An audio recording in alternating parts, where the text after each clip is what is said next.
Welcome back to another technical deep dive here in the debug zone.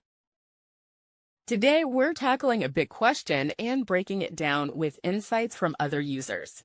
Hopefully, this clears up some misconceptions and helps you get the answer you need. So, buckle up, stay a little curious, and let's jump right in.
And that's a wrap.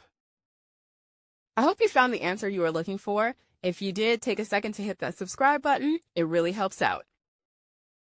And let me know in the comments which solution worked best for you. See you next time in the debug zone.